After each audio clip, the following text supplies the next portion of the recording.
예장통합교단은 교회 세습방지법을 한국에서 처음 만들었습니다. 2013년 98회 총회에서 제정되었는데요. 참석자 84%가 찬성했다고 합니다. 하지만 같은 교단 명성교회는 이 법 조항을 교묘하게 해석해서 변칙 세습을 감행했습니다.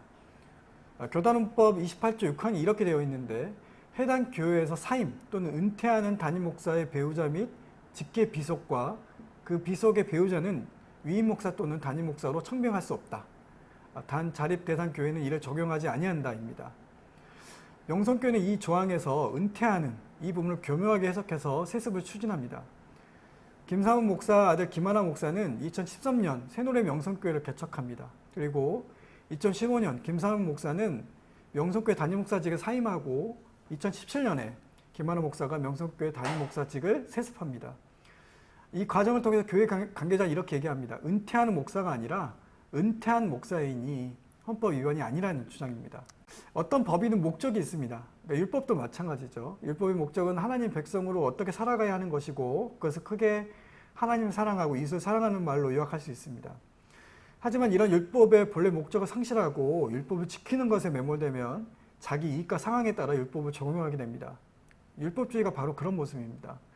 세습방지법도 마찬가지죠. 세습을 해서는 안 된다는 의미를 갖고 있는 이 법을 가지고 그 법이 가진 의미, 정신과 상관없이 오히려 그것을 이용해서 세습을 정당화한 것입니다. 이러한 명성교회 변칙적인 세습을 두고 많은 반대와 수정 요구가 이어져 왔습니다. 거기에다 김상환 목사의 비자금 의혹이 터지면서 명성교회 부자 세습이 김상환 목사의 비리를 무마하기 위한 방편이 아니었나 하는 추측까지 나왔습니다. 교단법을 교묘하게 이제 피해가면서 세습을 감행한 명성교회와 김 목사 부자에 대해서 예장통합교단은 솜방망이 처벌을 하게 되죠.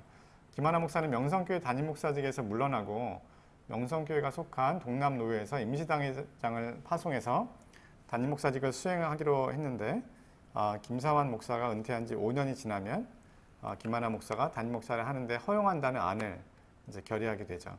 하지만 명성교회는 교단의 수습안을 받아들이지 않습니다.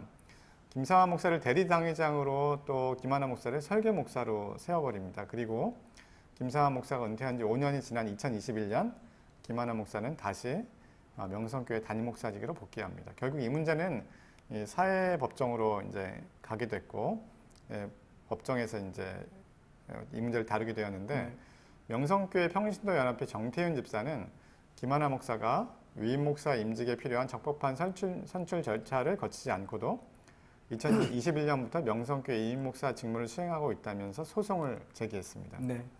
1심에서는 이제 서울 동부지방에서 이제 판결이 나왔는데 정집사의 편을 들어줍니다. 당시 법원은 판결문을 통해서 담임 목사직 대물림 금지법이 있는 예장통합총회 헌법은 총회가 속한 교회가 지켜야 할 최고의 규범이라고 하며 명성교회 총회 헌법 위반 여부는 중대하고 명백하다고 적시했습니다. 1심 판결에 불복한 명성교회는 즉시 항소를 했고 2심인 서울고등법원은 1심 판결을 뒤집고 김만우 목사의 당회장 지위를 인정했습니다. 2심 재판부는 판결문에서 일반적으로 전임 목사가 은퇴한 뒤 다른 위임 목사 청빙됐거나 장기간 경과하면 전임 목사의 영향력이 없다고 상정할 수 있고 또 종교단체 조직과 운영은 그 자율성이 최대한 보장되어야 한다며 교단법의 최종적인 해석 권한은 총회에 있다고 밝혔습니다.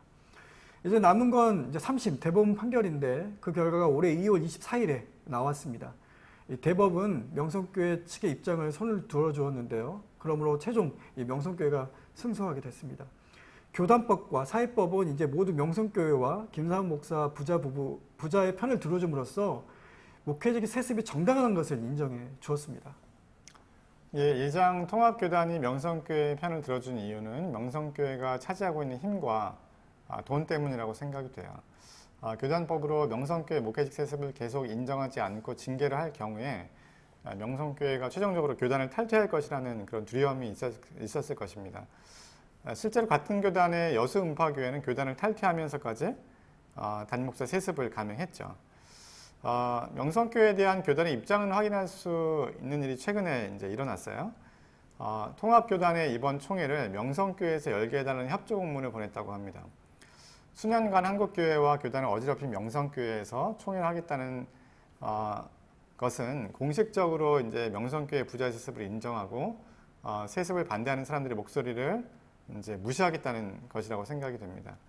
명성교회는 교회는 교단의 요청을 수용했다고 합니다. 이에 대해서 많은 목회자와 기독교 시민사회단체에서 교단의 입장을 철회하라고 요청하고 있지만 교단은 입장을 고수하고 있습니다. 김의식 부총회장은 이제 이번 총회를 통해서 총회장이 되는 분이죠. 이분이 뭐라고 얘기를 했냐면 이제는 돌이킬 수 없다. 그러니까 어떻게든 우려하는 것들이 현실화되지 않도록 서로 협력해야 한다면서 주님도 원수를 용서하라고 하셨는데 명성교회에 대해서도 그래야 이 어려운 때를 이겨낼 수가 있다. 여기서 또 친명성과 반명성으로 나뉘면 한국교회는 자멸한다. 교회가 분열되면 이 땅에서 희망을 찾을 수 없다고 말했다고 합니다.